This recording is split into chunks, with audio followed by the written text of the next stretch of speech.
Welcome back. It's your boy Chef on Off the Dome, and we're here to talk about how the Migos and Ray Scremmerd basically have the exact same careers, and they're both on the same career path, and they were both in the same way. I know it's shocking, right? I know many people probably have brought it up before, but when I Google search, I mean, some people bring it up, some people have not brought it up, and so I just want to put my take on it. First, let's start with some background history. Both from the South. Ray Scremmerd for a long time when he first came out with them, everybody kept claiming they were from Atlanta. Sway Lee said that they actually grew up in Tupelo, Mississippi, but they did come to Atlanta for the first couple years of their career to try to reinvent themselves. So one, Atlanta. Okay, then both groups started 2008. Two. Then we have three. Migos, I think they used to have a fourth person, but no, I think it was always Quavo, Takeoff, and Offset. But Ray Scremmerd actually had five people at one point. They had Bobo Sway. I forgot the other two guys, but they had five people at one point. So Ray Scremmerd could have been a multi-person, like more than a duo type group. Fourth, let's look at their career trajectory. Migos, to be fair, blew up in I believe the first time I heard this is all by my opinion, but I've heard of Migos first time in 2012. The Versace remix came out after that. Then they had other stuff like Emmett Smith, Fight Night, Handsome and Wealthy came out, I believe, in 2014. Fight Night came out in 2013. Okay, those singles were popping. Those are the bubblers. Then Look at My Dad came out in, like, I believe, early 2015. That was one of their more mainstream tracks because the dance was popular. Then we also had dang. I know a lot about Migos. Okay, we had the Bando mixtapes, of course. Them and Rich the Kid making the mixtapes. That got them still bubbling, but they weren't quite there yet. They were still like in that trap, that southern trap type of scene genre where they were like big names. People were always talking about the Migos. They was always hyping them up. They was always getting played in the club, but they weren't mainstream yet. Ray Scrimmer, no idea who they were. I'm being totally honest. I had no idea who they were until 2014. Yeah, I believe 2014 when I heard No Flex Zone for the first time. Literally coming back home from a McDonald's interview in the car, and I was like 16. I was like, "Yo, they're letting little kids get on this thing and just do this shit now." But I mean, at the time, Sway Lee and Slim Jimmy, I think they were Right now he's 23, so right. I think at the time he was only 18. So he was squeaking his little voice out, and then Slim Jimmy was the one with the deep voice at the end. And I was like, oh, I can't wait for Slim Jimmy to come on. He has a deep voice. He's not annoying. I would rather listen to him. They had that type of dynamic. And then No Type came out, another big single.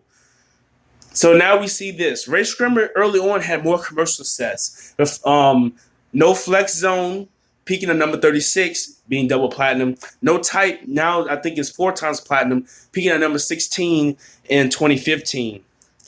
Then throw some more. It Could Be Us.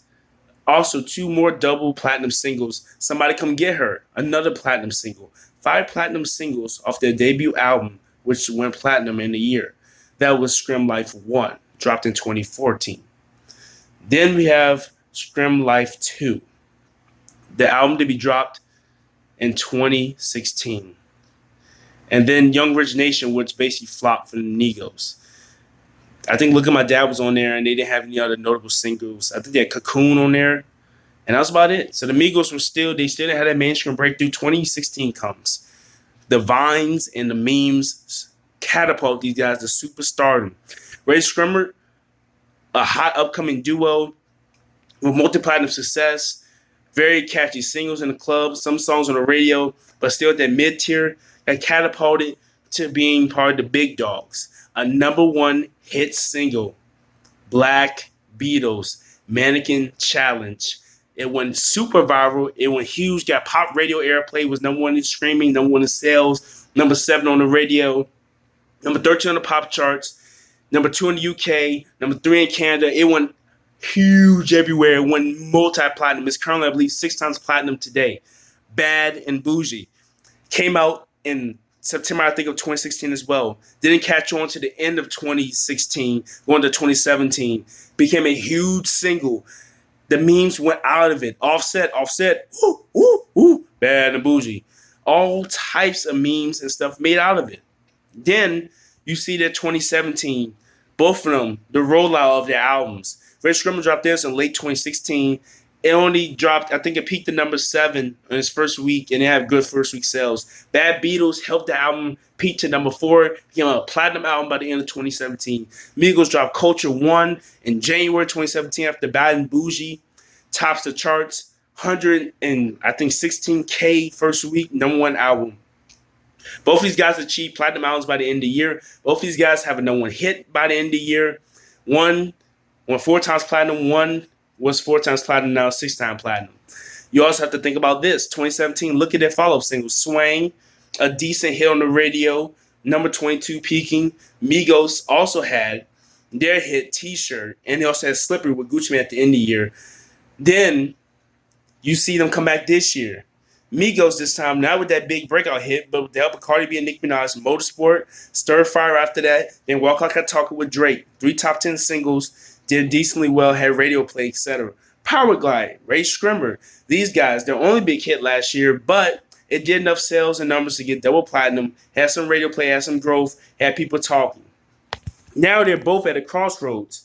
Sway Lee had been doing features in 2017 just like Quavo did. Quavo, I'm the One, Script That Down For Me, Portland with Drake, Congratulations with Post Malone, 4 big singles, all top 10 hits. Sway Lee, Unforgettable.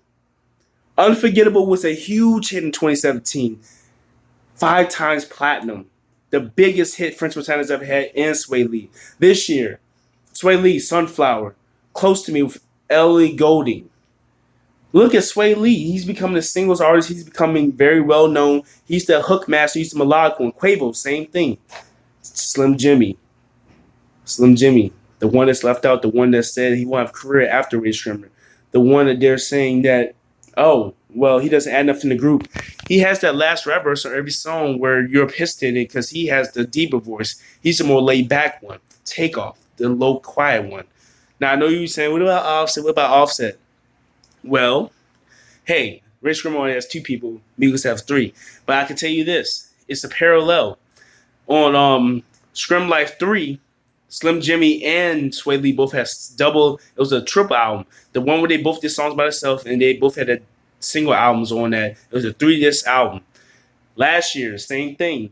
Offset, Takeoff, and Quavo all released studio albums. Now, of course, Quavo did the best, 99K, second week sales. And Offset's doing pretty good right now. He's still on the charts. He sold 88K first week, I believe. Takeoff doing the worst because, of course, he's the last member in the group. He's the quiet one. He only did 54K, which is good for Takeoff because, hey, look, he did more than a little pump. But anyway, like I'm saying, it's the same career trajectory. They're both signed by Universal labels. Migos, Quality Town through Capitol and Motown.